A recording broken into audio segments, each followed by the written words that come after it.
WhatsApp sarguzashtchilar, bugun sizlar bilan qurilish sohasiga oid yangi so'z va gaplarni o'rganamiz. Qani ketdik. Birinchisi hammer, bolg'a. Ikkinchisi saw, arra. Screwdriver, uchinchisi atverka. To'rtinchisi screw, wind. 5 wrench, kalit. 6 nail, mix.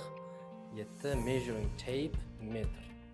Gaplarni, ya'ni so'zlarni o'qilishiga ham e'tibor bering. Endi shularni ba'zilarini gaplarda ko'rib chiqamiz. Birinchisi, pass me the hammer, bolg'ani uzatib yubor degan. We need more nails, yana mixlar kerak degan. Use the screwdriver for this. Buni atverka bilan qan degan. Agar har kuni kamida 5 daqiqa ingliz tili uchun vaqt ajratsangiz, ingliz tilini o'rganishingiz yana ham tezlashadi. Video yoqqan bo'lsa like bosib va chet eldagi do'stlarimizga yuborib qo'yamiz. Hozircha goodbye.